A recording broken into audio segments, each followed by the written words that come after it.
ধর, একটাকেও যেতে দিবি না, সবগুলোকে কেটে ফেলবো আজ। এই এই কি বললি? তোরা আমাদের কাটবি আর আমরা কি বসে থাকবো নাকি? মন্টু, আমার বন্দুকটা দে তো, রক্তের বন্যা বইয়ে দিব আজ। আমাদের সাথে লড়াই করতে ছুটে এসেছিস, আমাদের ডেরায় এসে আমাদেরকে হুমকি দিচ্ছিস, আমাদের মারবি? আমরা তো তোদের ডেরায় কখনো আসি না, বরং তোরা গায়ে পড়ে আমাদের ডেরায় এসে অত্যাচার করিস, চুরি করিস। আসছে আমার অত্যাচারের কথা বলতে। তোর ডেরায় তো গরিব ছোট লোকের বাচ্চারা থাকে, তোদের ছোট লোকদের কাছে আমরা কেন যাব? তোদের কাছে কিছু আছে নাকি দেওয়ার মতন, ভিখারি শালা? হ্যাঁ, আমরা ছোট লোক হতে পারি, তবে তোদের মতো অমানুষ না। তোরা যে অবৈধ পথে আয় করে বড়লোক হয়েছিস তা কি আমরা জানি না ভাবছিস? কি তোর ছোট মুখে এত বড় কথা? আমাদের সম্পর্কে খারাপ কথা বলিস, আর একটাও বাজে কথা বললে তোর জিভ টেনে ছিঁড়ে ফেলবো। রাজ ও মানিক নিজেদের মধ্যে কথা কাটাকাটি করছে। ওইদিকে তাদের দুই গ্রুপের মধ্যে তুমুল মারামারি বেঁধে গেছে। রাজের দলের নাম ডাহুক আর মানিকের দলের নাম বিচ্ছু। দুটি দল এক গ্রামে দুইটি অংশ ভাগ করে আছে। দুটি দলের মাঝে আছে কাঁটাতারের বেড়া। এক দলের লোক অন্য দলের ডেরায় চলে আসলেই বেঁধে যায় মহাযুদ্ধ। যদিও বিচ্ছু দলটা অনেকটা শান্ত, তারা সবসময় মারপিট এড়িয়ে চলতে চায়, তবে ডাহুক দলটা শান্তিপ্রিয় নয়। বিচ্ছুদের গ্রামে ঢুকে তাদের নানাভাবে অত্যাচার করাটাই যেন ডাহকদের প্রধান কাজ। আর যদি বিচ্ছু দলের লোক ভুল করেও ডাহকদের ডেরায় চলে আসে তো সে আর প্রাণ সাথে নিয়ে ফিরতে পারবে না। দেখতে দেখতে ডাহুক আর বিচ্ছু দলের মধ্যে রক্তারক্তি মারপিট শুরু হয়ে গেছে। যে পারছে যেমন পারছে ঠিক তেমনিভাবেই নিজেদের সর্বশক্তি দিয়ে আক্রমণ করে যাচ্ছে। দুটি দলের ছেলেমেয়ের মধ্যে তুমুল মারপিটের মধ্যে অনেকেই মাটিতে পড়ে যায় রক্তাক্ত হয়ে। তাদের মারপিট দেখে মনে হচ্ছে কোনো বিশ্বযুদ্ধ চলছে তাদের মধ্যে।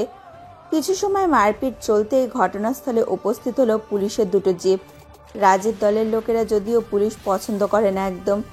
পুলিশ অফিসার এসে রাজ আর মানিকের মাঝে এসে দাঁড়ায়। পুলিশ অফিসার রাজ আর মানিককে অনুরোধ করে বলে, প্লিজ তোমরা এসব বন্ধ করো। আর কতদিন তোমরা নিজের রক্ত নিজেরা ঝরাবে? এবার বন্ধ করো তোমাদের ঝামেলা। আপনি জানেন না স্যার, এই বিচ্ছুর দলের লোক এসে আমার জমি দখল করতে চাইছিল, আমরা বাধা দিতেই আমাদের উপর ঝাঁপিয়ে পড়েছে। স্যার, ওরা মিথ্যা কথা বলছে, আপনি বিশ্বাস করুন, আমরা কিছুই করিনি। বরং ওরা নিজেরাই আমাদের ছেলেদের ধরে নিয়ে এসে বেঁধে রেখে পিটিয়েছে। আর রাত্রিবেলা ওরা আমাদের ডেরায় গিয়ে চুরি করে মানুষকে অত্যাচার করে চলেছে। মিথ্যা আমি না, বরং তুই নিজেই বলছিস। দেখুন স্যার, বিচ্ছুরা আমাদের ছেলেগুলোকে কিরকম মেরে মাটিতে ফেলে রেখেছে দেখুন একবার। রাজ আর মানিকের একে অপরের ওপর দোষ চাপাতে দেখে পুলিশ অফিসার ভীষণ বিরক্ত হলেন।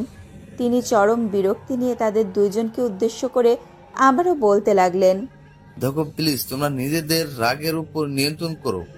এমন করে চলতে থাকলে আপনাদের ভবিষ্যৎ প্রজন্ম কি শিখবে? তোমরা এবার ঝগড়া থামাও আর নিজেরা নিজেদের ডেরায় চলে যাও।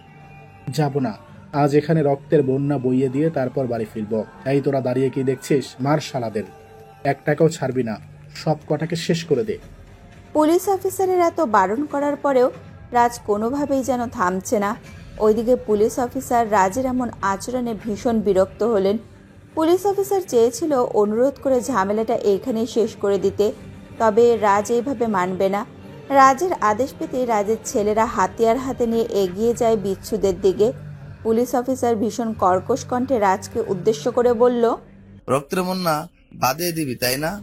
এক পা যদি সামনের দিকে এগিয়ে যাস তবে সব কটাকে হাজতে পড়াবো। এবার এগিয়ে দেখা। স্যার, কাজটা কিন্তু ঠিক করছেন না আপনি। এখন তোর থেকে আমার নিয়ম জানতে হবে। পুলিশের কথার বিপরীতে রাজ আর কিছু বলল না। রাজ জানে এই পুলিশ অফিসার অনেক স্ট্রিক্ট, একে কোনোভাবেই বাগে আনা যাবে না। রাজ পুলিশ অফিসারের দিকে তাকিয়ে চোখ রাঙানি দিয়ে নিজের ছেলেদের নিয়ে ডেরায় ফিরে এলো। ডেরায় ফিরে এসে রাজ সোজা নিজের বাড়ি চলে গেল। ওইদিকে মানিক পুলিশ অফিসারের দিকে অনুনয়ের দৃষ্টিতে তাকিয়ে আছে। আজ এই পুলিশ অফিসার যদি এখানে না থাকতো তবে হয়তো বিচ্ছু আর ডাহক দলের মধ্যে কেউ না কেউ ফিনিশ হয়ে যেত। কারণ বিচ্ছু দলের ড্যানি হলো মানিক, একদম ড্যানি টাইপের। এরপর পুলিশ অফিসার চলে যেতেই মানিক ও তার ছেলেদের নিয়ে নিজেদের ডেরায় ফিরে গেল। রাজ নিজের বাড়ি এসে শান্তিতে বসতে পারছে না, পায়চারি করতে করছে সে। রাজকে বিচলিত দেখে রাজের ডান হাত ড্যানি এসে রাজকে উদ্দেশ্য করে বলল, বস, আপনি অযথা চিন্তা করবেন না। ওই বিচ্ছুদের মেরে আপনার পায়ের কাছে এনে ফেলবো আমরা। পুলিশ সবসময় কি ওদের বাঁচাতে আসবে নাকি? কি ওদেরকে আমার পায়ের কাছে না ফেলবি? তার আগে না তোরাই হাত পা ভেঙে পড়ে থাকিস দেখিস। শোন ড্যানি, আমি কোনো কথা শুনতে চাই না। আমি ওই বিচ্ছুদের ডেরায় রাজ করতে চাই। ওদের সব সম্পত্তি আমার নামে পেতে চাই। যেভাবেই হোক তুই ব্যবস্থা কর। আমি পাগল হয়ে যাচ্ছি, কি করব বুঝতে পারছি না। অপেক্ষা করুন বস, সঠিক সময়ে সব কিছু আপনারই হবে। একটা সুযোগের অপেক্ষা আছি আমরা। শোন, অপেক্ষা করার সময় নেই। আগামীকাল রাতে তোরা বিচ্ছুদের ডেরায় গিয়ে কয়েকটা বাড়িতে আগুন লাগিয়ে পুড়িয়ে দে। আমি চাই আরো বড় ধরনের ঝামেলা বাঁধুক। জি বস, তাই হবে। আসছি এখন বস। ড্যানি রাজের অনুমতি নিয়ে চলে গেল। ড্যানি চলে যেতেই রাজ এক রাক্ষসী হাসি দিল। যতদিন পর্যন্ত রাজ ওই বিচ্ছুদের ডেরায় নিজের রাজত্ব কায়েম করতে না পারছে, ততদিন রাজের শান্তি নেই। রাজ দিবারাত্রি শুধু একটাই স্বপ্ন দেখে যে ওই বিচ্ছুদের ডেরা তার হয়ে গেছে। রাজ কিছু সময় আপন মনে প্ল্যান করলো। রাজের ভাবনার আকাশে চির ধরাতে চলে আসে রাজের আদরের ছোট ভাই রনি। রনি এসে রাজকে উদ্দেশ্য করে বলল, দাদা, আমি বাইরে থেকে একটু ঘুরে আসছি। আমার বন্ধুরা বাইরে অপেক্ষা করছে আমার জন্য। রনির কথাটা শুনে রাজ রনির দিকে দৃষ্টিপাত করলো। নিজের চেয়ার থেকে উঠে গিয়ে রাজ রনির কাঁধের উপরে হাত রেখে বলল, রনি, তুই তো জানিস ভাই আমাদের পায়ে পায়ে শত্রু। এই সময়ে তোকে বাইরে যেতে দেওয়া উচিত হবে না ভাই। উফ দাদা, তুমি অযথাই ভয় করছো। আমার কিচ্ছু হবে না। আমি তো আমাদের ডেরায় থাকবো। ডেরার বাইরে ভুল করেও যাব না। সেটা ঠিক আছে, কিন্তু ওই বিচ্ছুরা যদি আমাদের ডেরায় এসে তোর কোনো ক্ষতি করে তখন কি হবে? মা বাবা মৃত্যুর পর তোকে বাবা মায়ের স্নেহ মমতা দিয়ে মানুষ করেছি আমি। তোর কিছু হয়ে গেলে আমি কি করে বেঁচে থাকবো বল?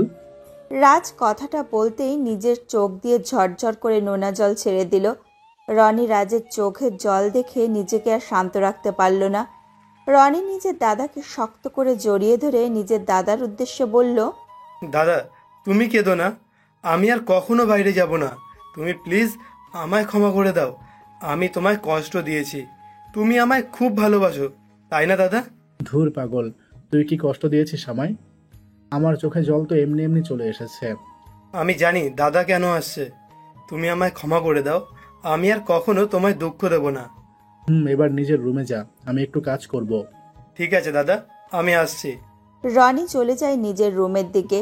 রনি চলে যেতেই রাজ আবারও নিজের চেয়ারে গা এলিয়ে বসে পড়ল। রনির প্রতি রাজের এমন দুর্বলতা দেখে রাজের বিশ্বস্ত বন্ধু লিমন এসে রাজের পাশে বসল। লিমন রাজের পাশে বসতেই রাজ লিমনের দিকে দৃষ্টিপাত করল। লিমনের চোখে মুখে প্রশ্নের ছাপ দেখে রাজ বেশ বুঝতে পারল যে লিমন কোন প্রশ্ন করতে চাইছে তাকে। তবে কোনো একটা বাধায় হয়তো সে কিছুই বলতে পারছে না। রাজ লিমনের দিকে তাকিয়ে মুচকি হাসি দিয়ে বলল, কিছু বলতে চাইলে বলে ফেল, এমন করে হাঁ করে তাকিয়ে থাকিস না। না মানে কি করে কথাটা বলবো তাই ভাবছি। এত ভাবার কি আছে? যা বলতে ইচ্ছে করছে বলে ফেল। আমি বুঝতে পারছি না যে তুই এতটা ইমোশনাল হয়ে গেলি কেমন করে। রনির চিন্তায় তুই কান্না করছিস, এত ভালোবাসিস ওকে। আচ্ছা, এই চোখে জলটা কি সত্যি? যেটা দেখা যায় সেটা আসলে সত্যি হবে তার কোনো মানে নেই, তাই না? কিছু সত্যি আমাদের চোখের আড়ালে থাকে। লিমন রাজের দিকে হাঁ করে তাকিয়ে আছে। রাজের এই কথাটার মানেও সে বুঝতে পারল না। লিমন আপন মনে ভাবছে রাজ কি নিজের আপন ছোট ভাইয়ের সাথেও গেম খেলছে না তো। লিমন রাজকে উদ্দেশ্য করে আবারও বলল, আজ আমি তো তোর কথা কিছুতেই বুঝতে পারছি না। একটু খোলাসা করে বল না। তবে শোন, বাবা মৃত্যুর আগে আমাদের সব সম্পত্তি 2 ভাগে ভাগ করে দেয়। বাবার মৃত্যুর পর যথাক্রমে আমার ভাগ আমার কাছে চলে আসে, কিন্তু আমি এতে সন্তুষ্ট না। আমার এই সম্পত্তির পুরো ভাগটাই চাই। আমি চাইলেই রনির থেকে সবটা লিখে নিতে পারি, তবে রনির 18 বছর হবার আগে এই সম্পত্তির কিছুই ওর নামে আসবে না। আর এর মধ্যে রনির যদি কিছু হয়ে যায় তবে রনির ভাগের সব সম্পত্তি ট্রাস্টে চলে যাবে। এই একটা কারণে আমি রনিকে নিজের বুকে আগলে রেখেছি। ভালোবাসা দিয়ে ওকে এটা বুঝিয়েছি যে ওর জন্য আমি সব করতে পারি, আর একটা সময় সুযোগ বুঝে ওর থেকে সবকিছু আমি নিয়ে নিব। রাজের কথা শুনে লিমন পুরো থ হয়ে যায়। রাজ নিজের ভাইকেও এই সম্পত্তির জন্য ব্যবহার করছে। সত্যিকার অর্থে রাজ রনিকে একটুও ভালোবাসে না। লিমনও প্রচুর লোভী আর রাজের মতোই খারাপ লোক। তাই পরিবার প্রিয়জনের আদর ভালোবাসা তার কাছেও কোনো বিশেষ গুরুত্ব রাখে না। লিমন রাজের দিকে তাকিয়ে একটা হাসি দিয়ে বলতে লাগলো, আজ তোর প্ল্যানটা তো ঠিক আছে। তোর ভাই রনিকে এই গ্রামে আর ডেরার মধ্যে রাখলে হবে না। এমন কিছু করতে হবে যাতে করে সাপও না মরে আর লাঠিও না ভাঙে। তুই কি বলতে চাচ্ছিস বলতো? আমি ঠিক বুঝতে পারলাম না। এখনই তো বড় হচ্ছে, তো পড়াশোনা করানোর জন্য শহরে পাঠিয়ে দে। পড়াশোনার জন্য শহরে চলে গেলে তোর জন্য এই সম্পত্তি ভোগ করাটা একদম সহজ হয়ে যাবে। ভেবেছিস নাকি ওকে শহরে পাঠিয়ে দিলে পড়াশোনা করে আবার এসে আমার থেকে সব সম্পত্তি কেড়ে নিবে? এটা আমি হতে দিব না। তুই না আসলে একটা বোকা। শোন, ও শহরে গেলে ওখানে চাকরি করে সেটেল হয়ে যাবে, বিয়ে করে ওখানেই থাকবে। ভুল করেও শহরের পরিবেশ ছেড়ে এখানে আসবে না কোনোদিন। সেটাও ঠিক বলেছিস। আমিও অনেক শুনেছি গ্রাম থেকে একবার শহরে গেলে কেউ আর গ্রামে ফিরে আসে না, সবাই তখন স্মার্ট হয়ে যায় কিনা। এটাই তো বলছি আমি, ওকে শহরে পাঠিয়ে দিয়ে একা রাজত্ব কর পুরো সম্পত্তি নিয়ে। লিমনের কথাটা রাজকে বেশ ভালোই ভাবিয়ে তুলল। রাজ ভাবছে লিমনের কথাটা শোনা উচিত, কারণ লিমন কোনো ভুল কথা বলছে না। রনি শহরে গিয়ে পড়াশোনা করলে এই গ্রামে ফিরে এসে সব সম্পত্তি ভাগ নেওয়াটা অকল্পনীয়। আর রাজ তো এটাই চায় যে রনি আর কখনো ফিরে না আসুক। রাজ অনেকটা ভেবেচিন্তে সিদ্ধান্ত নিয়ে ফেলল যে রনিকে শহরে পাঠিয়ে দেবে। কিছু সময় পর রাজ রনিকে শহরে পাঠানোর সব ব্যবস্থা করে ফেলল। শুভ কাজে দেরি করতে নেই। রাজ রনিকে শহরে পাঠিয়ে দেওয়ার জন্য সব ব্যবস্থা করে রনিকে গলা ছেড়ে ডাকতে লাগলো। রাজের কণ্ঠস্বর রনির কানে পৌঁছাতেই রনি দৌড়ে নিজের দাদার কাছে ছুটে এলো। রনি নিজের দাদার কাছে এসে খানিকটা হাঁপাতে হাঁপাতে বলল, দাদা, তুমি আমায় ডাকছো? ডেকেছি, আয় আমার পাশে এসে বস। বলো দাদা, কিছু কি বলবে আমায়? একটা জরুরি কথা বলতাম তোকে। জানি কথাটা শুনে তুই কোনোভাবেই মানতে চাইবি না, কিন্তু ভাই, আমি তোর ভালোর জন্য কথাটা বলছি। কি কথা দাদা, বলে ফেলো। কথাটা হলো, সকলকে একদিন নিজের ভবিষ্যৎ গড়তে হয়, নিজের ভবিষ্যৎ নিয়ে ভাবতে হয়। তোরও উচিত নিজের ভবিষ্যৎ নিয়ে ভাবা। নিজের জন্য কিছু করতে হবে তো। দাদা, আমি নিজের জন্য কি করব? আমার মাথার উপরে ভগবানের মতো তুমি আছো। আমি নিজেকে নিয়ে কখনো ভাবতে চাই না, আমি শুধু তোমার কথাই ভাবতে চাই। ধুর পাগল একটা, আমার কথা ভাবলে হবে? তোর নিজের ভবিষ্যৎ নিজেকে খুঁজতে হবে। আমি সিদ্ধান্ত নিয়েছি, আজ থেকে তুই আমার থেকে দূরে শহরে গিয়ে থাকবি, ওখানে গিয়ে পড়াশোনা করবি, নিজের ভবিষ্যৎ সুন্দর করে আবার আমার কাছে ফিরে আসবি। রাজের কথাটা শুনে রনির বুকের মধ্যে তীব্র ব্যথা অনুভব হলো। রনি কখনো রাজকে ছেড়ে একদিনও কোথাও গিয়ে থাকেনি। রনি রাজকে ছাড়া কিছু বোঝে না, কিন্তু আজ রাজ রনিকে বলেছে তার থেকে দূরে গিয়ে থাকতে। রনি এসব মানতে পারবে না। রনির চোখের কোণে নোনা জল এসে জমা হলো। বুকের মধ্যে থাকা কষ্টটা যেন তার চোখের কোণে এসে জমা হয়েছে। রাজ রনির দিক থেকে মুখ ফিরিয়ে অন্যদিকে তাকিয়ে আছে। রনি নিজের দাদার সামনে হাঁটু গেড়ে বসে পড়ে নিজের দাদার পা ধরে কান্না ভেজা কণ্ঠে বলতে লাগলো, দাদা, আমায় তুমি ক্ষমা করে দাও। তোমার থেকে দূরে থাকাটা আমার কাছে মৃত্যুর সমান যন্ত্রণা। আমি পারবো না তোমাকে ছেড়ে থাকতে। কেন পারবি না? এসব কথা ভুল করেও মুখে আনবি না। আমি চাই তুই শহরে গিয়ে পড়াশোনা করে মস্ত বড় একটা ব্যবসা কর, সারা জীবন সুখে থাক। আমার এই চাওয়াটা কি অনেক বেশি? না দাদা, তোমার চাওয়াটা বেশি কিছু নয়, তবে আমি পারবো না তোমাকে ছেড়ে থাকতে দাদা। তুমি ছাড়া আমি বেঁচে থাকতে পারবো না। ওখানে গেলে কে আমায় আদর করে কাছে টেনে নেবে দাদা? কে আমার মাথায় হাত বুলিয়ে বলবে যে ভাই, আমি পাশে আছি? পাগলামি করিস না ভাই। আমি জানি তুই আমায় ভালোবাসিস আর আমিও তোকে ভালোবাসি, তাই বলছি নিজের দাদাকে ভালোবাসলে নিজের ভবিষ্যৎ গড়তে হবে তোকে। তোকে তোর দাদার মুখে হাসি ফোটাতে হবে, তোর দাদার ইচ্ছে তোকে পূর্ণ করতে হবে। রাজ কথাটা বলতেই নিজের চোখের কোণে নাটক করে নোনা জল নিয়ে আসলো। রনিও কাঁদছে। রনি নিজের দাদার থেকে দূরে গিয়ে থাকার কথা ভাবতেই যেন তার বুকটা কেঁপে উঠছে। রাজ রনিকে নিজের বুকে টেনে নিল। রনি রাজকে শক্ত করে জড়িয়ে ধরে কান্না করছে। রাজ রনির মাথায় হাত বুলিয়ে দিয়ে আবারও বলতে লাগলো, কান্না করিস না ভাই, আমি প্রতি সপ্তাহে তোর সাথে দেখা করতে আসব। তোকে ছাড়া থাকতে তো আমারও কষ্ট হবে ভাই। হ্যাঁ দাদা, আমি জানি আমাকে ছেড়ে থাকতে তোমারও ভীষণ কষ্ট হবে। আমি তো চেয়েছি তোমার কাছে থাকতে, কিন্তু যখন আমাকে দূরে রাখাটাই তোমার ইচ্ছা, তবে তাই হোক, আমি দূরেই থাকবো। রনি নিজের দাদাকে ছেড়ে যেতে চাইছে না বলে তার ছোট্ট মনে ভীষণ অভিমান হলো। অভিমান করে রনি নিজের দাদাকে ছেড়ে যেতে চাইলো। রনির অভিমান করাটা ভুল নয়। ছোটবেলা থেকে নিজের দাদার আদর সোহাগে মানুষ রনি। আজ হঠাৎ করে নিজের সেই দাদাকে ছেড়ে দূরে যেতে ভীষণ কষ্ট হবে তার, আর এটাই স্বাভাবিক। রাজ রনিকে সান্ত্বনা দিয়ে রনিকে তার জামা কাপড় গুছিয়ে নিয়ে রেডি হয়ে নিতে বলল।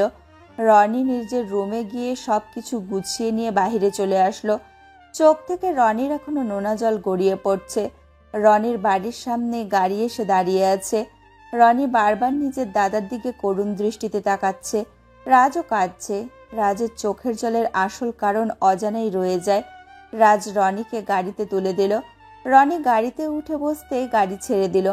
রনি গাড়ির গ্লাস দিয়ে নিজের দাদার দিকে এক দৃষ্টিতে তাকিয়ে আছে। চোখ থেকে তার গড়িয়ে পড়ছে নোনা জল। রাজও এক দৃষ্টিতে তার ভাইয়ের চলে যাওয়ার দিকে তাকিয়ে আছে। নিজের মনকে বোঝাতে পারছে না হয়তো তার ভাইয়ের চলে যাওয়া। রনি চলে যেতেই রাজ নিজের চোখের কোণে জমে থাকা নোনা জলের বিন্দুটা মুছে নিয়ে জোরে জোরে শয়তানের হাসি হাসতে লাগলো। রনি চলে যাওয়ার পর লিমন এসে রাজের কাঁধের ওপরে হাত রাখলো। রাজ লিমনের দিকে তাকাতেই লিমন রাজকে উদ্দেশ্য করে বাঁকা হাসি দিয়ে বলতে লাগলো, অভিনয় করা কেউ তোর থেকে শিখুক। মাস্ত অভিনয় করিস তুই। ওকে দেখে তো আমার কোনো ফিল্মের হিরো মনে হচ্ছে। তাই নাকি? এইসব কথা বাদ দে, কাজের কথা বল। কাজের কথা তো হলো একটাই, তোর মাথা থেকে একটা উটকো ঝামেলা নেমে গেল। এখন থেকে শান্তিতে ঘুমাতে পারবি তুই। নারী, আমার আসল শান্তি এখনো আসেনি। আমি যতদিন বিচ্ছুদের ডেরায় রাজ করতে না পারবো ততদিন আমার কোনো শান্তি নেই। এটাও পারবি তুই, শুধু সময়ের অপেক্ষা হোক, শুধু আগুন জ্বলবে ওই গ্রামে। লিমনের কথা শুনে রাজ ও লিমন দুইজনই একটা শয়তানি হাসি দিল। রাজ যেন এখনই ওই বিচ্ছুদের কান্নার চিৎকার করার শব্দ নিজের কানে শুনতে পাচ্ছে। রাজ মনে প্রাণে শুধুমাত্র বিচ্ছুদের ক্ষতি চায়। রাজ লিমনের সাথে আরও কিছু সময় কথা বলার পর নিজের রুমে গিয়ে একটু রেস্ট করে নিল। রাত প্রায় গভীর হয়েছে।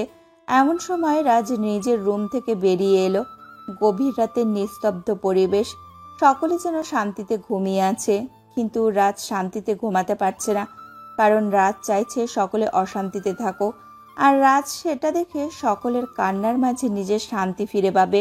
রাজের মনে তীব্র বাসনা পূরণ করতে রাজের বাড়ির দিকে ছুটে আসছে তার দলের ছেলেগুলো।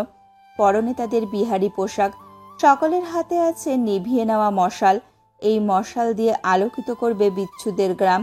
রাজ ও ছেলেগুলোকে দেখে শয়তানি হাসি দিল। চোখের সামনে নিজের শান্তির ছায়া দেখতে পেল সে। ছেলেগুলো রাজের কাছে এসে রাজকে উদ্দেশ্য করে বলল, বস, আমরা রেডি হয়ে গেছি, এখন শুধু ধামাকার অপেক্ষা। তবে তোরা নিজের মনে ঠাঁই করে নিয়েছিস যে আমায় শান্তি দিবি। বস, আপনার সুখ মনেই তো আমাদের সুখ। আপনি নিশ্চিন্তে ঘুমিয়ে পড়ুন, সকাল হতে হতেই সব পরিষ্কার হয়ে যাবে। ঠিক আছে, তবে তাই হোক। শুভ কাজে বিলম্ব করতে নেই, বেরিয়ে পড় তোরা। রাজের আদেশ পেতেই ছেলেগুলো এক সারি লাইন করে রাজের সামনে দিয়ে বিচ্ছুদের ডেরার দিকে এগিয়ে যেতে লাগলো। সবার মুখ গামছা দিয়ে ঢাকা, নিজেদের মুখকে আড়াল করে আছে সবাই। রাজ শুধু অপেক্ষা করছে বিচ্ছুদের গ্রামের লোকগুলোর করুণ অবস্থার চিৎকারের শব্দ শোনার। ছেলেগুলো বিচ্ছুদের গ্রামের সামনে গিয়ে ছদ্মবেশ নিয়ে ডেরায় ঢুকে পড়ল। ডেরায় ঢুকে পড়তেই ধীরে ধীরে তারা এক একজন এক এক বাড়ির দিকে চলে যায়। একসাথে সবাই নিজেদের মশালে আগুন লাগিয়ে দিয়ে আস্তে করে একটা মশাল এক এক বাড়িতে ছুঁড়ে মারল। বাঁশ, কাঠ, খড়ের তৈরি ঘরগুলোতে মশাল গিয়ে পড়তে এক পলকের মধ্যে আগুন লেগে গেল। দাউ দাউ করে আগুন জ্বলতে লাগলো বিচ্ছুদের গ্রামে। আগুন লেগে যেতেই বিচ্ছুদের ডেরার লোকজন চিৎকার চেঁচামেচি করতে লাগলো। সবাই নিজেদের ঘর থেকে বেরিয়ে এইদিক ওইদিক ছোটাছুটি করতে লাগলো। জীবন বাঁচাতে হবে আগে। লোকজন চিৎকার করে কান্না করছে। তাদের করা চিৎকার আর্তনাদে সে রাজের কানে পৌঁছাতেই রাজের মুখে হাসির ঝলক চলে এলো। এটাই তো চেয়েছিলাম আমি, তোদের সবার চোখে মুখে ভয়, নিজেদের প্রাণ বাঁচানোর ভিক্ষা। এটা সবকিছু আমাকে আনন্দ দেয়। রাজ নিজের চোখ জোড়া বন্ধ করে গভীরভাবে ঘুমিয়ে পড়ল। ওইদিকে রাজের পাঠানো ছেলেগুলো আগুন লাগিয়ে দিয়ে বিচ্ছুদের সাথে মিশে গিয়ে বিচ্ছুদের ডেরা থেকে বেরিয়ে যেতে নিল। বেশ কিছু লোক পালিয়ে যেতে পারলেও কয়েকজন লোককে মানিক ধরে ফেলল। মানিক আগুন লাগার পর থেকে তার সন্দেহ হচ্ছে এই কাজ আর কেউ নয়, বরং রাজ ও তার ডাহুক ডেরার লোকজন করেছে। তা না হলে এই শান্ত গ্রামে কখনো কোথাও আগুন লাগেনি। এমন আগুন আপনা আপনি লাগতে পারে না। মানিক নিজের ডেরার লোকেদের খুব ভালো করে চেনে। অপরিচিত মুখ দেখতে পেলেই মানিক বুঝতে পারে এটা ডাহুক ডেরার লোক। মানিক নিজের ডেরায় এত লোকের মাঝে 3টে অপরিচিত মুখ দেখে দ্রুত ছেলেগুলোকে আটকে নিল। মানিক একটা ছেলের হাত শক্ত করে চেপে ধরে বলতে লাগলো, এই ছেলে, তোকে তো এর আগে আমাদের ডেরায় কখনো দেখিনি। তুই কে? কোথা থেকে এসেছিস? মালিক, আমি এই ডেরাই থাকি। আমার বাড়িও আগুনে পুড়ে গেছি। আমি অবিশ্বাস করিয়েন না। অবিশ্বাস করব না কেমন করে? তোকে তো আমি ডাহুকদের দলে দেখেছি। তুই তো আমাদের ডেরায়ের না। এই, তোরা কি কোথায় আছিস? এই ছেলে 3টাকে গাছের সাথে বেঁধে নে। দেখি ওদের বাপ এসে কি করে, এদের ছাড়িয়ে নিয়ে যায়। মানিকের কথা মতো বিচ্ছু ডেরার লোকজন ছেলে 3টেকে গাছের সাথে শক্ত করে বেঁধে নিল। যাদের ঘর পুড়ে গেছে তারা প্রচণ্ড কান্না করছে। ডাহকদের অত্যাচারে তাদের জীবন প্রায় অতিষ্ঠ হয়ে গেছে। রোজ একটা না একটা বিষয় নিয়ে ডাহকদের দ্বারা বিচ্ছু ডেরার লোকজন নির্যাতিত হয়। সহ্য করারও কিছু সীমা থাকে, তবে আজ যেন তাদের সকল সহ্যের সীমা পার হয়ে গেছে। মানিক ছেলে 3টেকে গাছের সাথে বেঁধে ইচ্ছে মতো মারধর করতে লাগলো এই আগুনের সত্যি ঘটনা জানার জন্য। কিছু সময় মার খেতেই ছেলেগুলো সব সত্যি বলে দিল। মানিকের পায়ে ধরে ছেলেগুলো বলল, মালিক, আমাদের কোনো দোষ নেই। আমরা যা করেছি রাজ বসের আদেশই করেছি। ওনার আদেশ না মানলে আমাদের জীবন কেড়ে নিতেন উনি। বিশ্বাস করুন মালিক। কি? তার মানে ওই রাত জেনে বুঝে আমাদের এত বড় ক্ষতি করলো? ওকে কিছু বলি না বলে অনেক বার বেড়েছে। ওকে এখনই দমন করতে হবে। ছেলেগুলোর মলিন কথায় মানিকের মন গলে যায়। মানিক মনে করে এই ছেলেগুলো আসলেই অসহায়, ওদের কোনো দোষ নেই। নিজের জীবন বাঁচাতে গিয়ে ছেলেগুলো শুধুমাত্র রাজের আদেশ মতো কাজ করেছে। মানিক তার ডেরার লোকেদের বলল ছেলে 3টেকে বাঁধন থেকে মুক্ত করে দিতে। আসল অপরাধী রাজ, রাজকে সাজা দিতে হবে। এই বেচারাদের তো কোনো অপরাধ নেই। মানিকের কথা মতো তার ডেরার লোকজন ছেলে 3টেকে ছেড়ে দিল। ছেলেগুলো ছাড়া পেতেই এক রহস্যময় হাসি দিল। আরে ভাই, এত কিছু দলের মানিকটা তো বোকা বলদ। কি সুন্দর আমাদের ছেড়ে দিল। বানিয়ে বানিয়ে যা বললাম তাই বিশ্বাস করে নিল। হা হা হা। তাদের হাসির পেছনে কারণ আছে যথেষ্ট। এই সব কিছুই রাজের প্ল্যানের একটা অংশ ছিল।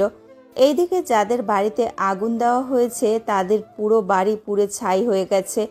8-9টি পরিবারের মাথা গোজার ঠাঁইটুকু আজ নিঃশেষ হয়ে গেছে। তাদের চোখের জলে যেন পানসে মনও কেঁদে উঠবে। মানিক তাদের সান্ত্বনা দিয়ে বলল প্রস্তুত হয়ে নিতে। তাদের উপর চলা অমানবিক নির্যাতনা সহ্য করবে না তারা। মানিকের কথা মতো বিচ্ছু ডেরার লোকজন লাঠিসোঁটা হাতের কাছে যা পেয়েছে তা নিয়ে নিজেদের বাড়ি থেকে বেরিয়ে পড়েছে। রাজের অপরাধের বিচার চাই তাদের। মানিক রাগে ফুঁসতে ফুঁসতে নিজের ডেরার লোকজন নিয়ে বিচ্ছু ডেরার দিকে এগিয়ে আসতে লাগলো। ইতিমধ্যেই রাজের কানে সে খবর পৌঁছে গেছে। রাজও তার ডেরার সকল লোকজন নিয়ে প্রস্তুত হয়ে আছে। একবার শুধু আসুক মানিক, তারপর শুরু হয়ে যাবে প্রলয়। মানিক রাগে গজগজ করতে করতে রাজের ডেরায় এসে চিৎকার করে রাজকে ডাকতে লাগলো। মানিকের চিৎকার শুনে রাজ চরম বিরক্তি নিয়ে নিজের রুমের থেকে বেরিয়ে এসে মানিককে দেখে রাগী কণ্ঠে বলল, এই ছোট লোকের দল, ষাঁড়ের মতো আমার বাড়ির সামনে এসে চিৎকার করছিস কেন? কি হয়েছে তোদের? সাহস তো কম না, আমার ডেরায় এসেছিস। তোর এই অপবিত্র ডেরার আসার কোনো ইচ্ছে আমাদের ছিল না, আমি বাধ্য হয়ে এসেছি। তোর ছেলেরা আমার ডেরায় এসে আমাদের বাড়িতে আগুন লাগিয়েছে, এর বিচার চাইতে এসেছি। মানে আমার ছেলেরা তোর ডেরায় কেন যাবে? আর আমি এইসব আগুন লাগানোর ব্যাপারে জানি না। এখনই ভালোই ভালোই আমার ডেরা থেকে বেরিয়ে যা, না হলে সব কটাকে কেটে ফেলবো। তাই নাকি? কে কাকে কাটবে সেটা দেখা যাবে। আর তুই সব জানিস না তাই না? নাকি এখন দায় স্বীকার করতে চাইছিস না? তোর চাল আমার ভালো করেই জানা আছে। নেশা করে এসেছিস নাকি? কিসব পাগলের মতো কথা বলছিস? আমি কিসের চাল চালবো? তাই নাকি? আচ্ছা, তোর ছেলেগুলোকে দেখাচ্ছি, ওরাই তোর চোখের সামনে সব সত্যি তোকে বলবে। মানিক নিজের কথাটা শেষ করতেই 3টে ছেলেকে রাজের সামনে নিয়ে এলো। রাজ ছেলে 3টের দিকে তাকিয়ে আছে। ছেলে 3টে রাজের সামনে নিয়ে এসে মানিক রাগে গজগজ করতে করতে ছেলেগুলোকে উদ্দেশ্য করে বলল, এই বল তো রাজে, এই আগুন কে লাগিয়েছে?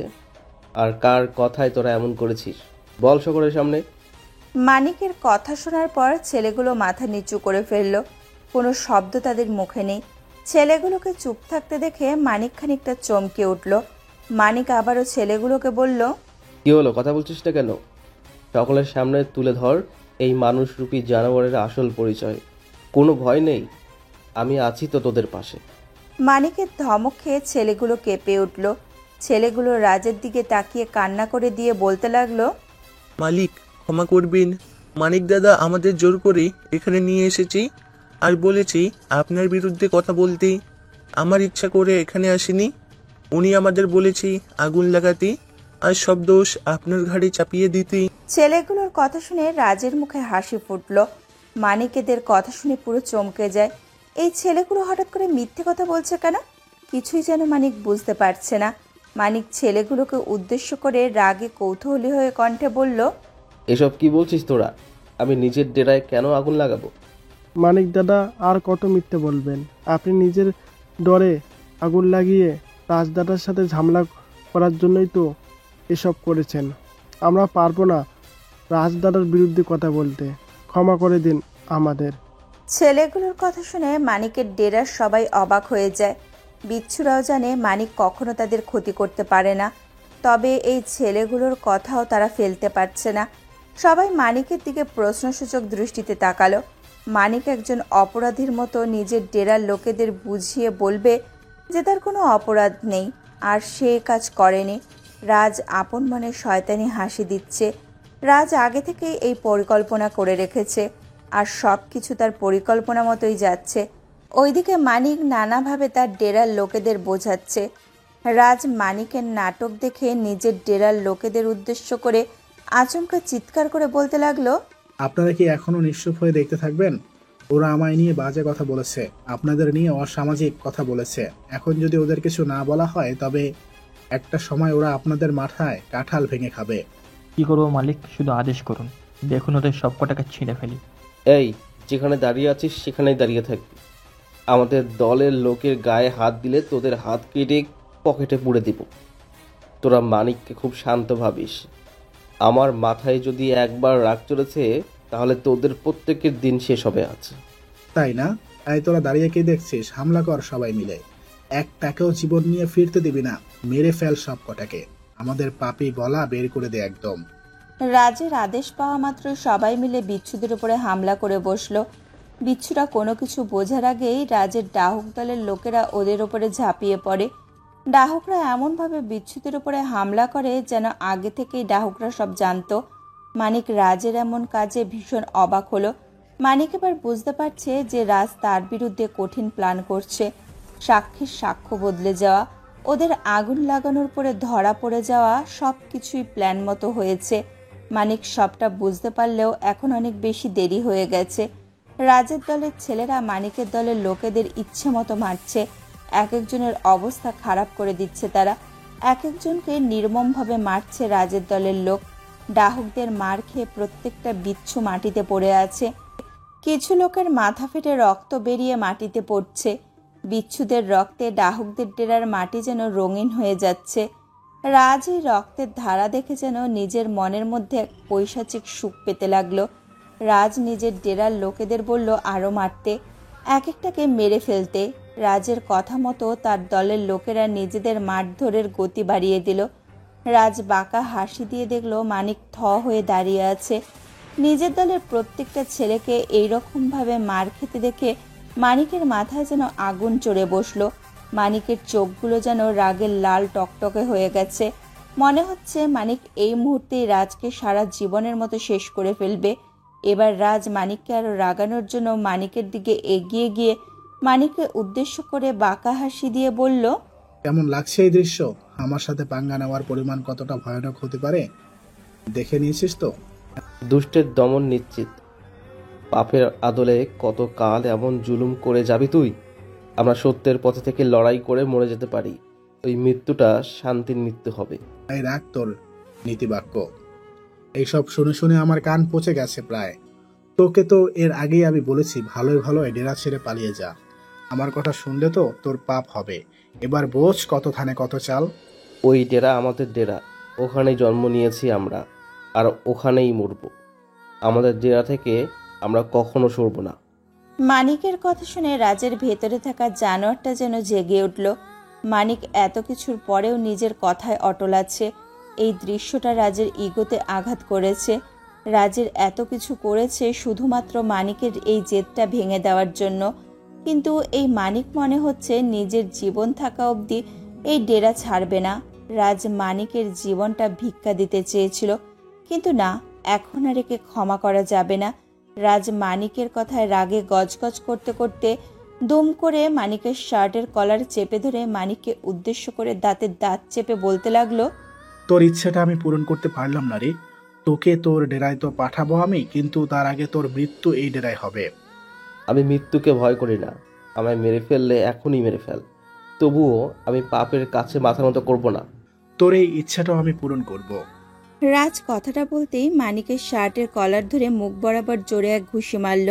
সাথে সাথে মানিকের নাক দিয়ে গলগল করে রক্ত বেরিয়ে এলো। মানিককে রক্ষা করার জন্য আজ কেউ নেই তার পাশে, কারণ এতক্ষণ যেই মানুষগুলো মানিককে সাহস দেওয়ার জন্য ছিল, ডাহুকরা সবাই মিলে সেই মানুষের ওপরে এমন হামলা করে যে তারা রক্তাক্ত হয়ে মাটিতে পড়ে আছে। মানিকের পাশে দাঁড়ানোর মতো কেউ যেন নেই। এই সমাজটাও ঠিক এমন। পাপকে সাহায্য করার জন্য পাপের শক্তি বিধাতা সব সময় বেশি দিয়ে থাকে, আর ভালো লোকেদের সব সময় সেই পাপীদের দ্বারা শোষণের শিকার হতে হয়। এটাই যেন সমাজের নিয়ম হয়ে গেছে। কিন্তু অনেক হয়েছে। রাজের হাতে ঘুষি গিয়ে মানিকের শরীরে যেন আগের থেকে আরো বেশি জোশ এসে গেছে। এতক্ষণ এত অপমান, তার দলের লোকের উপরে অত্যাচার সহ্য করার পরে মানিক নিজেকে সামলাতে না পেরে চালিয়ে দিল রাজের মুখ বরাবর ঘষে। সাথে সাথেই রাজ ছিটকে পড়ে গেল মাটিতে। এরপর শুরু হয়ে গেল রাজ আর মানিকের মধ্যে তুমুল মারপিট। আর সেই মারপিটের সাথে রাজ কোনোভাবেই মানিকের সাথে পেরে উঠছে না। মানিকের শরীরে যেন 4 গুণ শক্তি আরো বেড়ে গেছে। আমার দলের লোকদের কে তুই কেটে ফেলবি, তাই না? নে, এবার মোকাবেলা কর আমার সাথে, দেখি তোর কত দম। আর ঠিক প্রতিবারের মতো আজও রাজের ভাগ্য রাজকে সাহায্য করল না।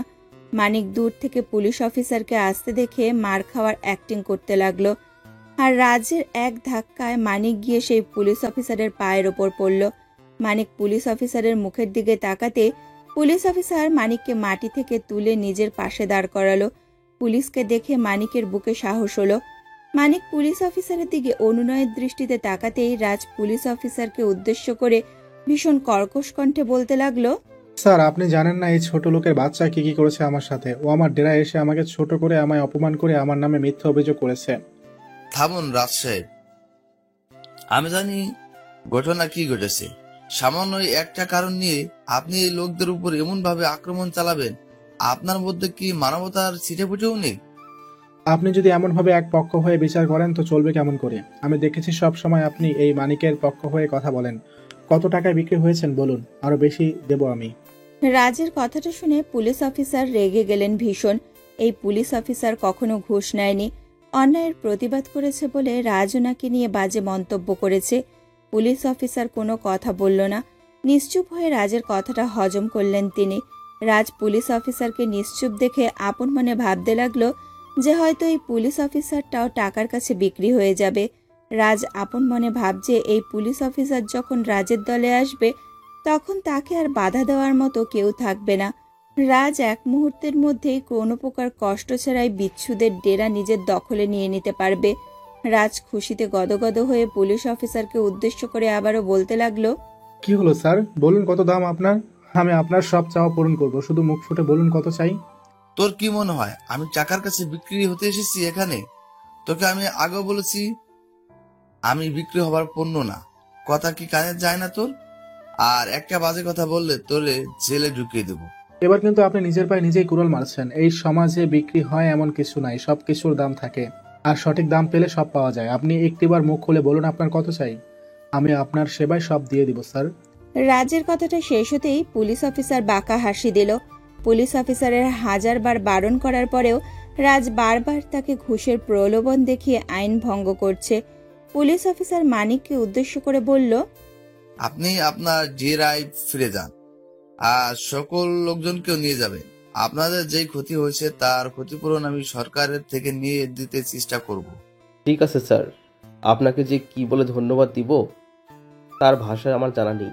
আর যদি আপনি আমায় সাহায্য না করতেন, এগিয়ে না আসতেন, তাহলে হয়তো আমার জীবনটা এরা কেড়ে নিত। ধন্যবাদের কি আছে, এটা আমার কাজ। আমি শুধুমাত্র আমার কাজ করেছি। জি স্যার। মানিক পুলিশ অফিসারের অনুমতি নিয়ে নিজের দলের লোকজন নিয়ে আবারও নিজের ডেরায় ফিরে গেল। ওইদিকে পুলিশ অফিসার রাজের সামনে দাঁড়িয়ে আছে। রাজের ভীষণ রাগ হচ্ছে এই অফিসারের ওপর। রাজের সব প্ল্যান নষ্ট করে দিয়েছেন উনি, কিন্তু তবুও মনের কোণে এই আশাটা আছে যে পুলিশ অফিসার মনে হয় তাকে বিশেষ কিছু বলবে। তাই তো রাজকে সকলের আড়ালে নিয়ে এসেছে। রাজ আর অপেক্ষা করতে পারছে না। কি কথা বলতে চাইছে এই পুলিশ অফিসার, সেটাই ভাবছে রাজ। রাজের ভাবনা বেশিক্ষণ স্থায়ী হলো না। পুলিশ অফিসার রাজকে উদ্দেশ্য করে বাঁকা হাসি দিয়ে বলতে লাগলো, আমি তোর সাথে এখনো ভালোভাবে কথা বলছি, কেন জানিস? তোর বিরুদ্ধে কোনো প্রমাণ আমার কাছে নেই, তাই যদি প্রমাণ থাকতো তবে তোকে ওই চার দেয়ালের মধ্যে সারা জীবনের জন্য বন্ধ করে রাখতাম। তাই নাকি? আমায় বন্দি করা কি এতটাই সহজ নাকি? এই শহরে থেকে কেন আমার সাথে শত্রুতা বাঁধছেন স্যার? ভুলে গেলেন জলে থেকে কুমিরের সাথে শত্রুতা করতে নেই? জলে থেকে আমি কুমিরের সাথে শত্রুতা পাচ্ছি না তো, বরং তুই নিজেই কুমিরের সাথে লড়াই করতে এসেছিস, নিজেকে কুমির মনে করে। এখনো সময় আসে, শুধরে যা, তা না হলে তোর এমন অবস্থা করবো যে বাঁচা মুশকিল হয়ে পড়বে তোর। পুলিশ অফিসার কথাটা বলতেই হন হন করে রাজের সামনে দিয়ে চলে যায়। রাজ পুলিশ অফিসারের চলে যাওয়ার দিকে অগ্নিদৃষ্টিতে তাকিয়ে আছে। ইচ্ছে করছে তার এই পুলিশ অফিসারকে গিলে খেয়ে ফেলতে। রাজের সমস্ত প্ল্যান নষ্ট করে দিয়েছে উনি। রাজের সারা শরীর জ্বালা করছে এই ভেবে যে এত সাহসে এই 2 টাকার পুলিশ অফিসার আমাকে ওয়ার্নিং দিয়ে যায়। আমি এই অফিসারের দিকে বন্ধুত্বের হাত বাড়িয়ে দিয়েছি, আর তার বিপরীতে আমাকে ওই অফিসার অপমান করেছে। এসব আমি কোনোভাবেই মানতে পারছি না। আজ আমার সকল ইচ্ছে পূরণ হতে পারতো, কিন্তু এই অফিসারের জন্য সমস্ত ইচ্ছেই থেকে যাচ্ছে। নিজের উদ্দেশ্যের এত কাছে এসেও আমি হেরে যাচ্ছি। ওই অফিসারকে যে কোনোভাবেই সাহায্য করতে হবে। আমার সাথে পান্না নেওয়া তোর বের করছি অফিসার। রাজ রাগে গজগজ করতে করতে নিজের বাড়ির সামনে দিয়ে হাঁটছে। কিছু সময় যেতে না যেতে ড্যানি এসে রাজের সামনে মাথা নিচু করে বলল, বস, আপনি এটা কি করলেন? এই পুলিশ অফিসারকে একা পেয়েও নিশ্চুপ হয়ে সবটা মেনে নিলেন। আপনি আদেশ করতেন শুধু, আমি নিজে হাতে ওর ধর থেকে মাথাটা আলাদা করে আপনার পায়ের কাছে রাখতাম। জানি সবকিছু যতটা সহজ ভাবছিস ততটা সহজ নয়। এই পুলিশ অফিসারের বুকে পাটা আছে, তা না হলে আমার সাথে লড়াই করতে আসতো না। তাহলে এখন কি করবো বস? বসে বসে নিজেদের পতন দেখবো? এই পুলিশটার জন্য আমাদের সব প্ল্যান বারবার নষ্ট হয়ে যাচ্ছে। আমরা কি এখন হাত উঠিয়ে বসে থাকবো? না, একদম না।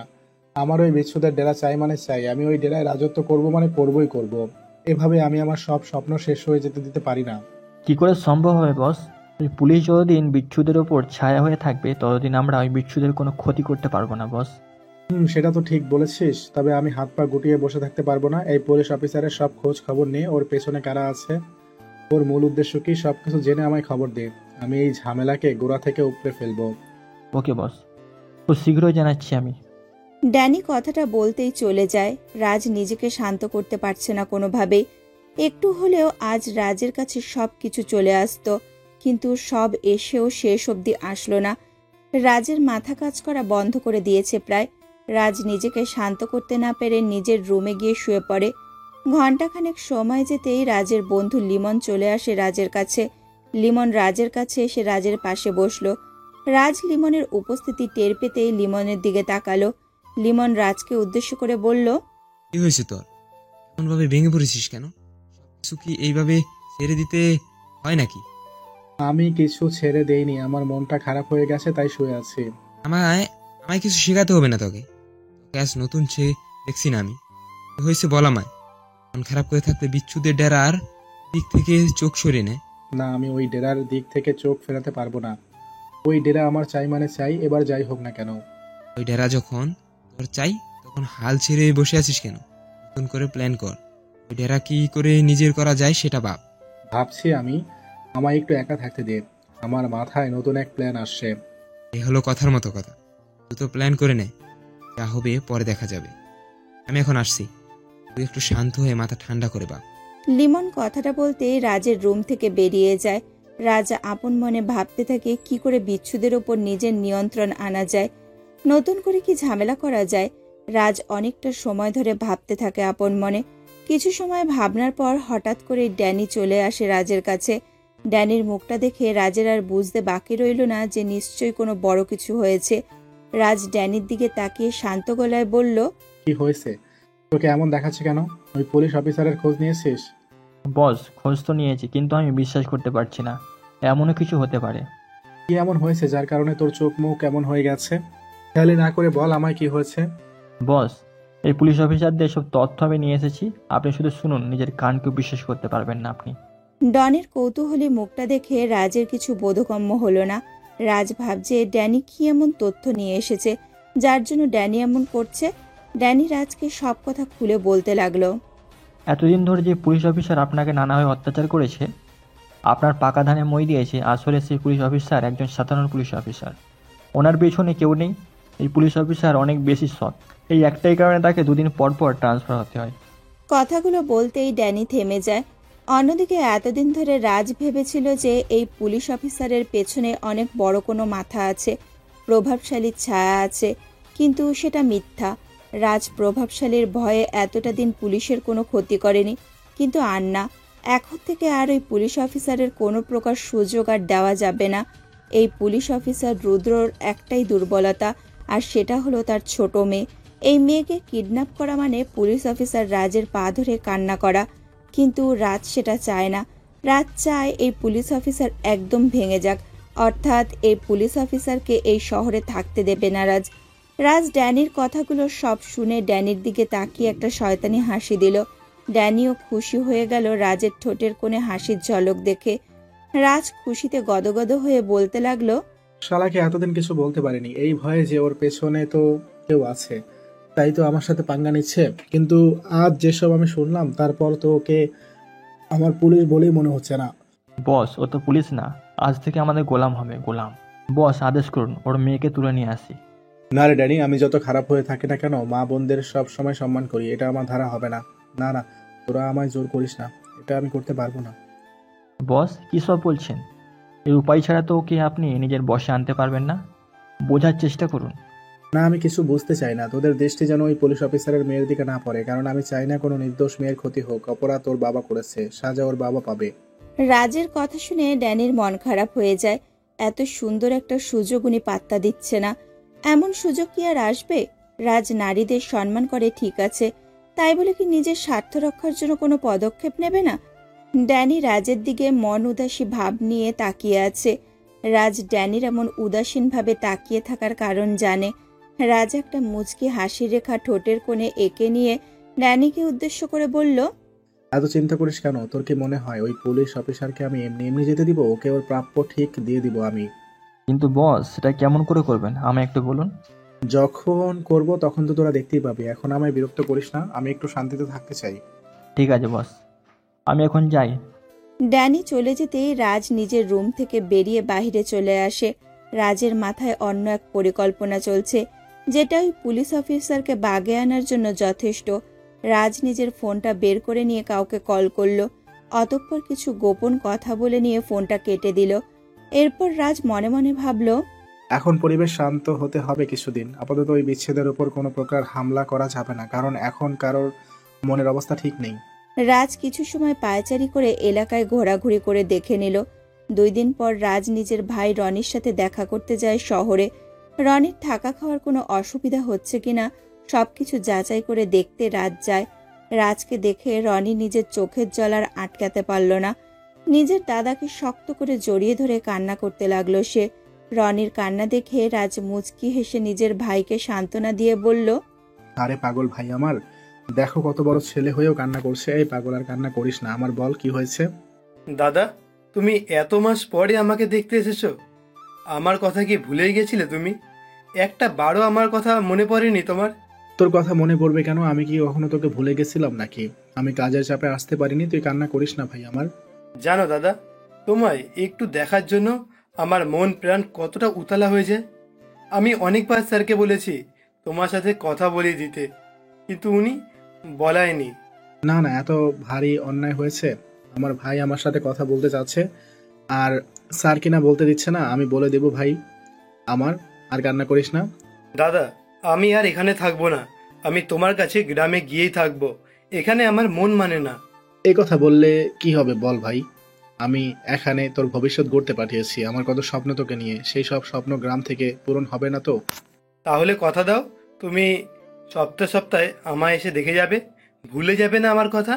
পাগল ভাই আমার, এই নিয়ে কথা দিলাম আর কখনো তোকে দেখতে আসতে আমি বিলম্ব করবো না। এবার হাসি দে একটা, তোর হাসি মুখটা দেখার জন্য আমার কলেজা শুকিয়ে আছে ভাই আমার। হুম। রনি নিজের দাদাকে জড়িয়ে ধরল। রাজ রনির মাথায় হাত বুলিয়ে দিয়ে অনেকটা সময় ধরে রনির সাথে কথা বলল। রনি নিজের দাদাকে পেয়ে তার সকল বন্ধুদের কথা ভুলে গেছে। দাদার প্রতি তার আছে হৃদয়ের পবিত্র ভালোবাসা। যদিও রাজের কোনো ভালোবাসা রনির জন্য নেই। রাজ রনিকে স্বার্থের জন্য ব্যবহার করছে মাত্র। তবে রনি তো আর সেসব জানে না, তাই রাজের জন্য তার মনে গভীর শ্রদ্ধাবোধ এতটুকুও চির ধরেনি। রাজ রনির সাথে আরও অনেক কথা বলে, তারপর রনিকে হোস্টেলে রেখে নিজের গ্রামে ফিরে আসে। দেখতে দেখতে সময় পেরিয়ে যেতে লাগলো। রাজ নিজের কাজ নিয়ে বিজি হয়ে পড়ল। বিচ্ছুদের গ্রামের প্রতি তার নজরও এখন খানিকটা কিঞ্চিত পর্যায়ে আছে। তবে মন থেকে তার ওই ডেরার রাজত্ব করার ইচ্ছেটা একেবারে চলে যায়নি। রাজ এখনো দেখেছে স্বপ্ন যে ওই ডেরা তার দখলে। রাজ আমাদের দয়া করে প্রতিদিনের মতো গাড়ি ছেড়ে করে দিন। বাড়ি ফিরছে। পথের মধ্যে হঠাৎ রাজ দেখতে পায় বিচ্ছু ডেরার দুইজন লোক ডাহুক ডেরায় চলে এসেছে। ডাহুক ডেরায় এসে তারা কিছু একটা কাজ করছে। এই দৃশ্যটা দেখে রাজের পূর্বের শত্রুতার কথা মনে পড়ে যায়। রাজ একটা বাঁকা হাসি দিয়ে আপন মনে চিন্তা করতে লাগলো, আবার ঝামেলা করার মতো সময় হয়তো চলে এসেছে। রাজ নিজের চোখের দিয়ে ইশারা করলো ড্যানিকে যে ওদের ঘিরে ফেলতে। ড্যানি রাজের চোখের ইশারা বেশ ভালো বুঝতে পারে। রাজের ইশারা করা মাত্রই ড্যানি নিজের দলের লোকজনের দিয়ে দুটো ছেলেকে ঘিরে ধরল। রাজ ওদের থেকে খানিকটা দূরে গিয়ে একটা ভারী লাঠি নিয়ে এলো। লাঠি নিয়ে সে কোনো কথা বলা ছাড়াই রাজ ছেলে দুটোর ওপর আঘাত করতে লাগলো। রাজের মার খেয়ে ছেলে দুটো মাটিতে যেন গড়াগড়ি খাচ্ছে। রাজ রাগে গজগজ করতে করতে ছেলে দুটোকে উদ্দেশ্য করে বলতে লাগলো, এই ছোট লোক কুত্তার বাচ্চা, তোদের সাহস কি করে হলো আমাদের ডেরায় পা রাখার? ভুলে গেছিস তোদের অধিকার সীমিত? মালিক, আমরা ভুল করে চলে এসেছি, আমাদের ক্ষমা করে দিন মালিক, আর কখনো আসবো না। আর কখনো এখানে আসার সাহস তো তখনই করবি যখন এই দুনিয়ায় থাকবি। তোদের তো আর বাঁচিয়ে রাখবো না আমি। মালিক, আমাদের ভুল ক্ষমা করে দিন, আর কখনো এমন ভুল করব না। দয়া করুন মালিক, আমাদের দয়া করে ছেড়ে দিন। ছেলেগুলো আকুতি মিনতি করে কান্না করে করে রাজের পা ধরে ক্ষমা চাইছে। ওদের চোখের জল দেখে রাজের মন গলে না। রাজ আরো কঠিন থেকে কঠিনতর হয়ে ওদের উপরে ঝাঁপিয়ে পড়ে। মারতে মারতে ছেলে দুটোকে আধমরা বানিয়ে রাজ বিচ্ছুদের ডেরায় ওদের দেহে দুটোকে ফেলে দিয়ে আসে। রাজের এমন কাজ দেখে মানিক নিশ্চুপ হয়ে থাকলো, কারণ মানিক একবার রেগে গেলে রাজ কোনোভাবেই মানিকের সাথে পেরে উঠবে না। মানিক খুব সহজে রাগে না, কিন্তু যখন রাগে একদম চণ্ডাল মূর্তি ধারণ করে। আর তাই মানিক নিশ্চুপ দর্শকের মতো সব কিছু মুখ বুজে সহ্য করে যাচ্ছে।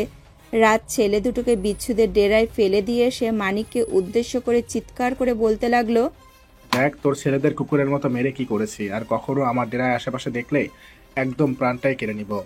রাজের কথা শুনে মানিক নিজের চেয়ার থেকে উঠে ছেলে দুটোর দিকে এগিয়ে এলো। মানিক ছেলে দুটোর দিকে এগিয়ে এসে ওদের নাড়ি ধরে দেখলো বেঁচে আছে ছেলে দুটো। মানিকের চোখের কোণে নোনা জল চলে এলো। মানিক ছলো ছলো চোখে রাজের দিকে তাকিয়ে তাচ্ছিল্যকর কণ্ঠে বলতে লাগলো, তুই মানুষ? এতটা নির্দয় হতে পারে কি করে মানুষ? আর আমরা তো একই দেশে থাকি। এই দেশে থাকার পরেও তোদের ডেরায় ওরা গেছে বলে এমন করে মারতে পারলি? তুই আমার রাগকে চিনিস না রাজ। যদি তোর উপর আমি কোনো দিন রেগে যাই তাহলে সেদিন তোর শেষ দিন হবে। তুই যতটা আমাকে শান্ত ভেবেছিস আমি ততটা শান্ত নই, তোরই থাকিস। হ্যাঁ মেরেছি, এখন কি করবি? তুই আমায় মারবি? আয় তবে মারতে দেখি আমায় কেমন করে মারিস তোরা। তোদের মতো পশু না আমরা, আমাদের মধ্যে মানবতা বলতে কিছু জিনিস আছে। তোর মতো হতে চাই না আমরা। কেন ভয় করছে নাকি? আরে আয় আয়, হয়ে যাক দেখি কার বলটা কতটা। না রে রাজ, অধর্ম করে কয়দিন চলবি? একদিন দেখবি তোর ডেরার লোকজনের হাতে তোর মৃত্যু হয়েছে, ওই দিন হবে আমার জয়। মানিক রাজকে নীতি কথা শুনিয়ে চলে যায় নিজের ডেরায়। রাজ মানিককে ভয় পেতে দেখে খুব মজা পেল। খুশিতে গদগদ হয়ে যায় রাজ। রাজ এটাই চায় সবাই তাকে ভয় করুক। রাজ নিজের ছেলেগুলোকে নিয়ে হাসতে হাসতে নিজের ডেরায় চলে এলো। রাতের খাবার খেয়ে ঘুমিয়ে পড়ল রাজ। সকাল হতেই রাজের ঘুম ভাঙে কারোর হাতের স্পর্শ নিজের পায়ে পেয়ে। রাজ চোখ মেলে তাকাতেই দেখতে পায় তার ভাই রনিকে। রনিকে হঠাৎ করে নিজের বাড়িতে দেখে রাজ ভীষণ চমকে ওঠে। রনিকে দেখে রাজের চমকে যাওয়ারই কথা, কারণ রাজ তার ভাইকে শহরে পাঠিয়েছে পড়াশুনো করার জন্য। পড়াশুনো না করে তার ভাই যদি বাড়ি চলে আসে সেটা সকলের কাছে শখের কথা। রাজ রনিকে দেখে হকচকিয়ে গিয়ে রনিকে উদ্দেশ্য করে বলল, এই তুই বাড়ি চলে এসেছিস কখন? আর শহর থেকে এখানে আসার মানে কি? কেন দাদা, আমায় দেখে কি তুমি খুশি হওনি? 3টে বছর পরে তোমার কাছে ফিরে আসলাম, এতে তুমি খুশি না হয় প্রশ্ন করছো আমায়? তোকে দেখে আমি খুশি হব না এমন কি করে হতে পারে? কিন্তু আমার খুশির থেকেও বেশি গুরুত্বপূর্ণ হলো তোর পড়াশোনা। পড়াশোনা করা ছাড়া আমি কি করে খুশি হতে পারবো বল? দাদা, আমার যতটুকু পড়াশোনা করার দরকার ছিল ততটুকু আমি করে নিয়েছি। এখন আর পড়াশোনার জন্য আমি শহরে থাকতে পারবো না। কোনো পাগলের কথা। আচ্ছা তুই ফ্রেশ হয়ে নে, নাস্তা করবি, আয়, খেতে খেতে কথা বলবো, কেমন? ঠিক আছে দাদা, আমি আসছি। রনি কথাটা বলতেই রাজের রুম থেকে চলে যায়। রাজ রনিকে দেখে মোটেও খুশি হয়নি, কারণ রাজ ভেবেছে রনি শহরে থেকে আর কখনো গ্রামে ফিরবে না, পড়াশোনা করে ওখানেই চাকরি করে থাকবে, এই সমস্ত সম্পত্তির উপর শুধুমাত্র তার অধিকার থাকবে। কিন্তু না, রনি তো ফিরে এলো, এখন তো এই সম্পত্তির ভাগ চাইবে সে। রাজ কি করে রনির থেকে এই সম্পত্তির পুরো ভাগ নিজের নামে নেবে তাই ভেবে পাচ্ছে না। রাজের মনের মধ্যে ভয় চরম আকার ধারণ করলো। রাজ বিছানা থেকে উঠে ফ্রেশ হয়ে নিল। কিছু তো একটা করতেই হবে, তা না হলে এই সম্পত্তি একা ভোগ করার ইচ্ছে রাজকে ছাড়তে হবে। রাজ ফ্রেশ হয়ে নাস্তা করতে চলে যায়। নাস্তা শেষ করে রাজ রনিকে উদ্দেশ্য করে শক্ত গলায় বলে, দেখ রনি, তুইও এখনো ছোট, তাই নিজের জীবন নিয়ে তোর কোনো চিন্তা নেই। আমার চিন্তা হয়, তাই তো বুকে পাথর চাপা দিয়ে তোকে শহরে পাঠিয়েছি পড়াশোনার জন্য। দাদা, আমি পড়াশোনা শেষ করেই এসেছি, কিন্তু আমি শহরে থেকে চাকরি করতে চাই না। আমি গ্রামে তোমার কাছেই থাকতে চাই। গায়ে থেকে কি করবি তুই? এখানে করার মতো কিছুই নেই। তোকে পড়াশোনা করিয়ে শহরে চাকরি দিয়ে ভালো একটা জীবন উপহার দিতে চেয়েছি, এটা কি আমার ভুল হয়েছে? দাদা, এখানে আমি অনেক কাজ করতে পারবো আর ভালো টাকাও আসবে। তুমি আমায় নিয়ে এত চিন্তা করো, তাই তোমার মনে হচ্ছে যে আমি সুখে থাকবো না। আমার জায়গায় থাকলে বুঝতে পারতিস ভাইয়ের জন্য কতটা চিন্তা আসে মাথায়। তোকে বলে লাভ নেই, তুই আমার কষ্ট বুঝতে পারবি না। আমি তোমার কাছে থাকলেই সুখে থাকবো দাদা, আমি শুধু তোমার কাছেই থাকতে চাই। এটা হতে দেওয়া যাবে না রনি। তোকে শহরে গিয়ে পড়াশোনা শেষ করে চাকরি করতে হবে ভালো। আমি যাতে গর্ব করে বলতে পারি আমার ছোট ভাই আজ এই প্রতিষ্ঠানের কাজ করে। তুই কি আমার ইচ্ছে পূরণ করবি না? আমি তোমার ইচ্ছে পূরণ করব আর তোমার মাথা উঁচু করব, কিন্তু শহরে যাব না। রাজ রনিকে অনেক বোঝানোর চেষ্টা করে, তবে রনি যেন নিজের কথা থেকে এক চুলো নড়বে না। রনি নিজের কথায় ঠায় অনড় হয়ে আছে। রাজ এত করে বোঝানোর পরেও রনি তার কথা মানছে না। রাজ রনিকে না মানাতে পেরে আপন মনে ভাবতে লাগলো রনির কি করা যায়। রনির কাছে যুক্তিতর্কে রাজ ব্যর্থ হয়ে গিয়ে ভাবতে লাগলো রনির কি ইচ্ছে সেটা জানতে চাওয়া উচিত।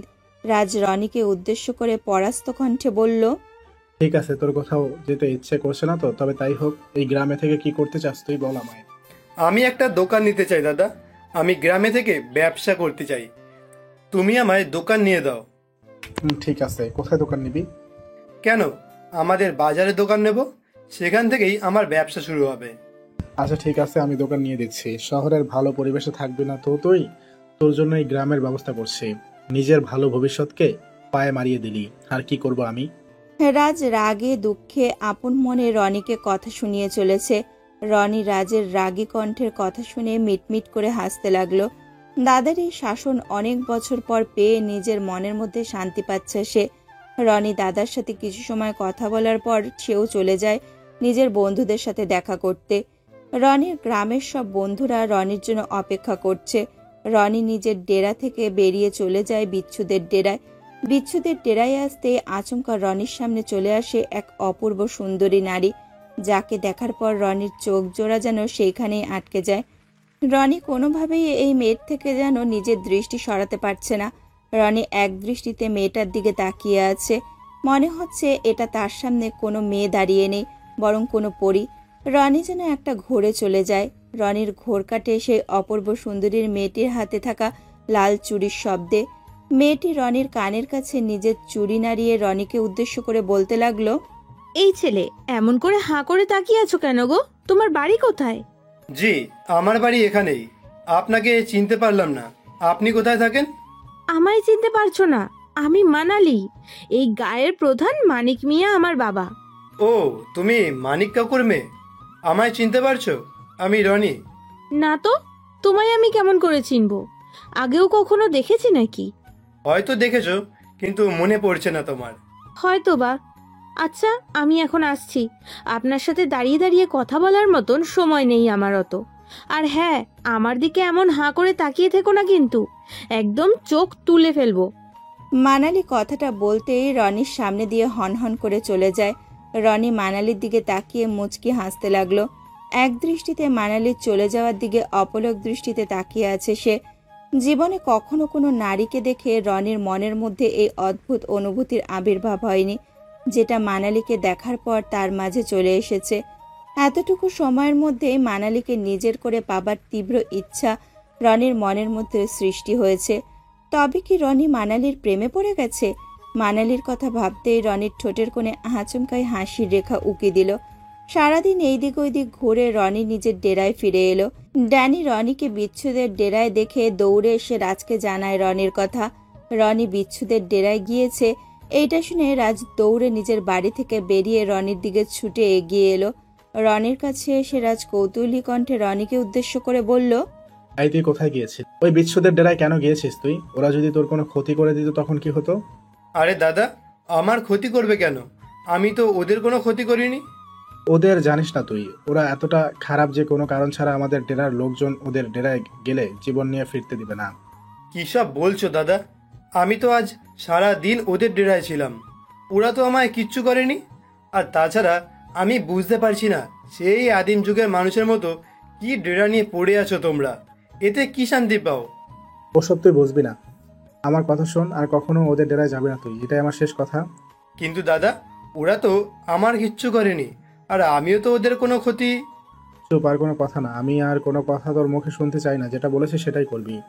রাজ কথাটা বলতেই নিজের ছোট ভাইকে একটা ঝাড়ি দিয়ে থামিয়ে দিল। রনি নিজের দাদার কোনো কথা ফেলতে পারে না, তাই রাজ ধমক দিতেই রনি নিশ্চুপ হয়ে যায়। রাজ রনিকে নিয়ে নিজেদের বাড়ি চলে আসে। রনি রাতের দিকে নিজের রুমে বসে আছে। মনটা কোনোভাবেই শান্ত হচ্ছে না তার। রনির মনটা যেন সেই মায়াবতী নারীর কাছে চলে গেছে। রনি যেন নিজের মনের মধ্যে শান্তি পাচ্ছে না। আপন মনে মানালির কথা ভাবছে সে। মেয়েটাকে দেখে মনে হচ্ছে ভীষণ তেজি। এমন একটা তেজি মেয়েকেই লাগবে রনির। রনি মানালির কথা ভাবতে ভাবতে কখন যে ঘুমিয়ে পড়েছে তার সঠিক মনে নেই তার। ভোরের আলো চোখে পড়তেই রনি ঘুম থেকে উঠে পড়ল। ফ্রেশ হয়ে নিয়ে রাজের সাথে বসে নাস্তা করে রনি দৌড়ে চলে যায় বাড়ির বাহিরে। ডাহুক ডেরার বাহিরে পা রাখতে গিয়েই রনির মনে পড়ল তার দাদার কথা। রাজ গতকাল বারবার করে বারণ করেছে রনিকে যে ওই ডেরায় পা না রাখতে, কিন্তু বিচ্ছু ডেরায় না গেলে তো মানালিকে দেখতে পারবে না সে। কি করে মানালিকে দেখবে রনি? সেটাই ভাবছে রনি। না, এভাবে দাঁড়িয়ে থাকলে হবে না। রনির মন উতলা হয়ে গেছে পুরো। রনি বিচ্ছুদের ডেরায় চলে যায়। বিচ্ছুদের ডেরায় আসতে রনি দেখতে পায় মানালি কলস নিয়ে নিজের বাড়ির দিকে যাচ্ছে। রনি অনেকটা সাহস করে পেছন থেকে মানালিকে উদ্দেশ্য করে ডেকে বলল, এই মেয়ে শোনো, তোমার সাথে আমার কিছু কথা আছে। রনির গলার কণ্ঠস্বর শুনে মানালি ঠায় দাঁড়িয়ে যায়। পেছনে ফিরে মানালি রনিকে দেখতে পেয়ে ভ্রু কুঁচকে রনিকে উদ্দেশ্য করে বলল, আমায় ডাকছো তুমি? তোমার কি সময় হবে একটু কথা বলার? কি কথা বলতে চাও? অপরিচিত কারোর সাথে কথা বলার কোনো ইচ্ছেই আমার নেই। অপরিচিত থেকে পরিচিত হতে হলে তো কথা বলতে হবে, তাই না? একে অপরকে জানতে হবে, বুঝতে হবে, তবেই তো প্রিয়জন হওয়া যাবে। আমার কোনো ইচ্ছে নেই তোমার প্রিয়জন হওয়ার, যত সব। কি কথা বলবে বলো তাড়াতাড়ি। এমন করছো কেন? একটু ভালোবেসে কথা বলা কি যায় না?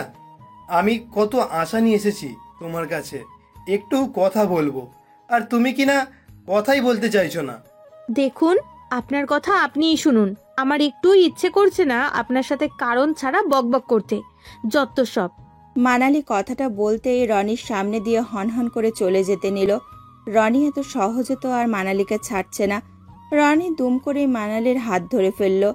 রনি মানালির হাত ধরতেই মানালি খানিকটা রেগে যায়। এমন হুট করে অপরিচিত কেউ এসে কারোর হাত ধরলে সবাই রেগে যাবে, এটাই স্বাভাবিক। মানালিরই ঠিক তাই হলো। মানালি খানিকটা রেগে গিয়ে এক ঝটকায় নিজের হাত রনির হাত থেকে সরিয়ে দিয়ে রনিকে উদ্দেশ্য করে ভীষণ কর্কশ কণ্ঠে বলতে লাগলো, এটা কোন ধরনের অসভ্যতা আমি শুনি? আপনি আমার হাত ধরছেন কেন? তোমায় ভালোবাসি, তাই আমি তোমায় ভালোবাসি, তোমায় বিয়ে করতে চাই। আমায় বিয়ে করবে তুমি? পাগল নাকি? চিনি না জানি না আপনাকে আমি বিয়ে করতে যাব কোন দুঃখে? তাছাড়া আমার এইসব একদম পছন্দ নয়। দয়া করে আমার সামনে আর আসবেন না প্লিজ। আমি তো আসবো, আর তোমাকেও আমায় ভালোবাসতে হবে, দেখে নিও। রনির কথাটা শুনে মানালি মুখ ভেঙচি কেটে রনির সামনে দিয়ে চলে যায়। রনি মুচকি হাসি দিয়ে সেই দিনের মতো নিজের বাড়ি ফিরে আসে। বাড়ি ফিরে এসে রাতের দিকে রাজ রনিকে জানায় যে রনির কথা মতো বাজারে একটা দোকান ঠিক করে নিয়েছে রাজ। রনি আগামীকাল থেকে দোকানে বসতে পারবে। রাজের কথা শুনে রনি ভীষণ খুশি হয়ে যায়। পরদিন সকালে রোজকার মতো নিয়ম করে রনি মানালির সাথে দেখা করতে তাদের ডেরায় চলে যায়। বিচ্ছুতে ডেরায় আসতে রনি দেখতে পায় মানিককে। মানিক হলো মানালির বাবা। রনি মানালির বাবাকে দেখে মাথা নিচু করে ফেলল। মানালির বাবা রনির কাছে এসে শক্ত গলায় রনিকে উদ্দেশ্য করে বলল, ওই ছেলে, কি নাম তোর? আর কোথায় থাকো তুমি? এই গায়ে তো তোমায় এর আগে দেখিনি। জি, আমি পাশের ডেরায় থাকি। রাজ দাদা ছোট ভাই আমি। রনির মুখে রাজের কথা শুনতেই মানিকের মুখের উপরে থাকা হাসির রেখাটা উবে যায়।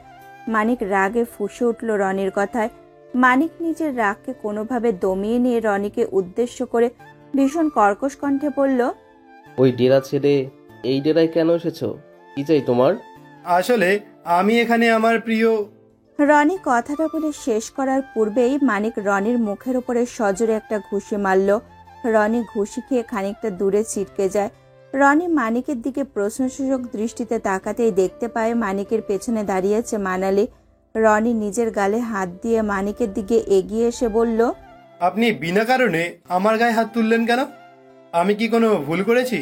রনি কথাটা শেষ হতে মানিক আবারও রনির শার্টের কলার ধরে দাঁতের দাঁত চেপে রনির গালে সজোরে একটা ঘুষি মেরে বলতে লাগলো, হ্যাঁ, তাই ভুল করেছিস। ওই ডাহুক ডেরা থেকে এই ডেরায় আসাটা তোর ভুল হয়েছে। ওই রাজের ছোট ভাই হয়ে আমার মেয়ের দিকে তাকানোই ভুল হয়েছে তোর। আর আজ তোকে সেই ভুলের মাসুল দিতে হবে। মানিক কথাটা শেষ করতে রনি কিছু বুঝে ওঠার আগেই রনিকে মারতে লাগলো। রনি কিছু বলতে পারছে না, কারণ মানিক সেই সুযোগটা রনিকে দিচ্ছে না। মানালি দাঁড়িয়ে দাঁড়িয়ে রনির মার খাওয়া দেখে হয়তো কষ্ট পাচ্ছে ভীষণ। মানালি আগে থেকেই জানতো বিচ্ছু ডেরার লোক ডাহুক ডেরা আর ডাহুক ডেরার লোক বিচ্ছু ডেরায় আসে না। যদি আসে তো বড় ঝামেলা বেঁধে যায়। মানালি এখন নিজের চোখের সামনে সেই ঝামেলাটা দেখছে। রনি মার খেয়েই চলেছে। খানিকটা রক্ত রনির ঠোঁট বেয়ে মাটিতে গড়িয়ে পড়ল। রনি নিস্তেজভাবে মার খাচ্ছে দেখে মানিক কিছু একটা ভেবে রনিকে ঘাট ধরে ধাক্কা দিয়ে নিজের ডেরা থেকে বের করে দিল। রনি বিচ্ছু ডেরার বাহিরে মাটিতে বসে পড়ল। মানিক রাগে গজগজ করতে করতে রনির সামনে দিয়ে চলে যায়। মানিক চলে যেতেই মানালি দৌড়ে রনির কাছে ছুটে এলো। রনির দিকে তাকিয়ে ছলছল চোখে মানালি বলল, আমি তো বলেছিলাম এই ডেরায় আর না আসতে। আমার কথা কি একটু শুনতে পাও না তুমি? শোনো, আর কখনো এখানে এসো না। অনুরোধ করছি তোমায়। আমার ভালোবাসার মানুষটাকে দেখার জন্য যদি আমায় রোজ মার খেতে হয়, আমি রাজি। আমার এতটুকু কষ্ট হবে না। পাগলামি করো না। এসব করে তুমি নিজের ক্ষতি করছো। নিজের ক্ষতি করো না, এখনো সময় আছে। আসছি আমি। যদি তাই হয় তবে আমার কষ্টে তুমি কেন কষ্ট পাচ্ছ? আমি যেমন তোমায় ভালোবাসি, তুমিও ঠিক আমাকে ভালোবাসো। তারপরেও যদি আমায় নিয়ে কোনো সমস্যা থাকে তোমার, তবে আমি আর কখনো আসবো না। রনি কথাটা বলতেই খুঁড়িয়ে খুঁড়িয়ে নিজের ডেরার দিকে চলে যায়। মানালি রনির চলে যাওয়ার দিকে এক দৃষ্টিতে তাকিয়ে আছে। হয়তো মানালিও রনিকে কিছু কথা বলতে চাইছে, কিন্তু কোনো একটা বাধায় সে তার মনের কথাগুলো বলতে পারছে না। রনি নিজের ডেরায় চলে আসতেই নিজের বাড়ি চলে আসে। নিজের দাদার চোখের আড়ালে রনি নিজের ক্ষতস্থানে ঔষধ লাগিয়ে নিল। রাত যদি রনির শরীরের আঘাতগুলো দেখে নেয় তো হাজারটা প্রশ্ন করবে, আর নতুন করে এটা নিয়ে ঝামেলা হবে। রনি কোনো প্রকার ঝামেলা চাইছে না। রনি মেডিসিন নিয়ে নিজের রুমেই থাকলো। সকালবেলা রনির ঘুম ভাঙে রাজের চিৎকারের শব্দে। রনি রাজের চিৎকারের শব্দ পেতেই হকচকিয়ে বিছানা থেকে উঠে পড়ে। রাজের সামনে এসে রনি প্রশ্নসূচক কণ্ঠে নিজের দাদাকে উদ্দেশ্য করে বলল, দাদা, এমন করে চিৎকার করছো কেন? কি হয়েছে? কি হয়নি? আমি যেটা শুনেছি সেটা কি সত্যি? ওই মানিকের মেয়েকে তুই পছন্দ করিস? না মানে দাদা। আমি উত্তর শুনতে চেয়েছি, আমায় উত্তর দে। হ্যাঁ দাদা, আমি মানিক কাকুর মেয়েকে ভালোবাসি। রনির কথাটা শেষ হতেই রাজ রনির গালে সজোরে একটা থাপ্পড় বসিয়ে দিল। রাজ নিজের ছোট ভাইয়ের গায়ে কখনো হাত তোলেনি, এই প্রথম রাজ রনির গালে চড় মারে। রনি নিজের গালে হাত দিয়ে রাজের দিকে অনুনয়ের দৃষ্টিতে তাকাতে রাজ বলতে লাগলো, ওই নির্দয় জানোয়ারেরা কি তোর ভালোবাসার মূল্য দিবে? কখনো দিবে না, কারণ ওরা তো চায় না আমাদের মাঝে শান্তি থাকুক। দাদা, তুমি ভুল ভাবছো। ওনারা এমন মানুষ না। যদি আমরা ওনাদের সাথে কথা বলি তো সব ঠিক হয়ে যাবে। রনির কথাটা শোনার পর রাজ কিছু সময়ের জন্য নিশ্চুপ হয়ে যায়। এইদিকে রনির কলিজা শুকিয়ে গেছে। তার দাদা কি মানালিকে নিজের ভাইয়ের বউ হিসাবে মানবে? রনি মিনিট দুয়েক নিজের দাদার দিকে তাকিয়ে থাকতেই রাজ একটা মুচকি হাসি দিয়ে বলল, যখন আমার ভাইয়ের খুশির প্রশ্ন আসে তখন আমি সবকিছু করতে পারি, কারণ আমি আমার ভাইকে খুশি দেখতে চাই। ব্যাস, চল আমার সাথে মানিকের সাথে কথা বলে নেই। রাজের কথাটা যেন রনির বিশ্বাস হচ্ছে না। যেই মানুষ দুইজন একে অপরের শত্রু, তারা কিনা বন্ধু হতে চলেছে। রাজ রনিকে নিজের রুমে গিয়ে তৈরি হয়ে নিতে বলল। রনিও তার দাদার কথা মতো দৌড়ে নিজের রুমে চলে গেল। রুমে এসে রনি ফ্রেশ হয়ে নিচ্ছে। রাজের এমন অদ্ভুত কথা শুনে ড্যানি ও লিমন দুইজনেই অবাক হয়ে যায়। লিমন রাজকে উদ্দেশ্য করে কৌতূহলী কণ্ঠে বলল, রাজ, তোর মাথা ঠিক আছে? ওই ছোট্ট লোকের মেয়েকে নিজের ঘরে বউ করে আনবি তুই? আরে বন্ধু, তুমি শুধু দেখতে থাকো কি কি হয়। আমি ওই মানিকের বাড়ি তার মেয়েকে না, বরং মানিককে এই দুনিয়া থেকে মুক্তি দিতে যাচ্ছি। রাজের কথার কোনো মানে ড্যানি ও লিমন বুঝতে পারল না। তবে তারা এইটুকু শিওর যে রাজের মাথায় কোনো গভীর ষড়যন্ত্র চলছে। রাজ নিজের মাস্টার প্ল্যান ড্যানিকে খোলসা করে বলল। রাজের প্ল্যান হলো, দেখ, আমার প্ল্যান হলো মানিকের সাথে কথা বলে বিয়ের ব্যাপারটা এগিয়ে নেওয়া। আর ঠিক বিয়ের কথা চলাকালীন সময়ে ড্যানি, তুই মানিকের বুক বরাবর গুলি তাক করে রাখবি। আর যখনই কথা প্রায় জোরদার শুরু হয়ে যাবে তখনই মানিকের বুকে গুলি করে ঝাঁঝরা করে দিবি। ব্যাস, মানিক ওখানেই শেষ। আর মানিকের সব সম্পত্তি সহ বিচ্ছু ডেরা রাজের। বুঝলি? এবার বল প্ল্যানটা কেমন? ড্যানি রাজের প্ল্যান শুনে খুশিতে গদগদ হয়ে গেল। কিছু সময় পর রাজ রনিকে নিয়ে বিচ্ছুদের ডেরায় চলে যায়। বিচ্ছুদের ডেরায় আসতেই মানিক নিজের দলবল নিয়ে রাজের দিকে তেড়ে আসে। রাজ মানিকের সামনে হাত জোর করে ন্যাকা কান্না কেঁদে মানিককে উদ্দেশ্য করে বলল, মানিক, তোর সাথে আমার শত্রুতা আছে, কিন্তু আর কতদিন আমরা একে অপরের দিকে হাতিয়ার নিয়ে ছুটে আসব? আমাদের এই দ্বন্দ্বটা শেষ করা উচিত। আমি তোর কাছে বন্ধুত্বের সম্পর্ক গড়তে এসেছি, অতীত ভুলে নতুন কিছুর সূচনা করতে এসেছি। তোদের মতো জানোয়ারের সাথে কোনো প্রকার বন্ধুত্বের সম্পর্ক গড়া যায় না। তোরা বিশ্বাসঘাতক। একবার বিশ্বাস করে দেখ, ঠকবি না। আমার ভাই তোর মেয়েকে ভালোবাসে। আমি তোর মেয়েকে আমার বাড়ির বউ করে নিয়ে যেতে চাই। রাজের কথায় মানিক ভাবনার মধ্যে পড়ে যায়। মানিক বুঝতে পারছে না আসলে কি রাজ বন্ধুত্ব চাইছে নাকি এ একটা নতুন কোনো চাল। মানিক রাজের চোখের জলে ভুলে যায় সবকিছু। মানিক নিজের হাত বাড়িয়ে দেয়। রাজ বুঝতে পারে মানিক বন্ধুত্ব চাইছে। রাজ মানিকের দিকে এগিয়ে যেতে নিল আর চোখে ইশারা করলো ড্যানিকে ধামাকা করার জন্য।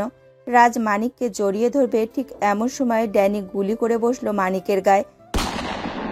মানিকের ভাগ্য ভালো যে গুলিটা মানিকের শরীরে নয় বরং রাজের বুকে এসে বিঁধল। ড্যানি ভুল করে নিজের বসের গায়ের উপরে গুলি চালিয়ে দিয়েছে। গুলির শব্দ পেতেই সকল লোকজন কেঁপে উঠল। রাজ মাটিতে লুটিয়ে পড়ল। রনি নিজের দাদাকে মাটিতে লুটিয়ে পড়তে দেখে দৌড়ে গিয়ে নিয়ে দাদাকে ধরল। রাজ 2 মিনিট নিজের ছোট ভাইয়ের দিকে তাকিয়ে দেখে শেষ নিঃশ্বাস ত্যাগ করলো। রনি নিজের দাদাকে জড়িয়ে ধরে চিৎকার করে কান্না করতে লাগলো। রনি চিৎকার করে নিজের দাদার খুনের জন্য মানিককে দায়ী করতে লাগলো। দাদা, এই দাদা, ওঠ না, কথা বল। দাদা ওঠ, তোকে আমি এক্ষুনি ডাক্তারের কাছে নিয়ে যাব। আর এই মানিককে কিভাবে শাস্তি দিতে হয় তার সমস্ত ব্যবস্থা আমি করব। যদিও মানিক এতে জড়িত নেই, মানিক রনিকে উদ্দেশ্য করে কাপা কাপা গলায় বলতে লাগলো, রনি, আমায় বিশ্বাস করো, আমি কিছু দেখিনি।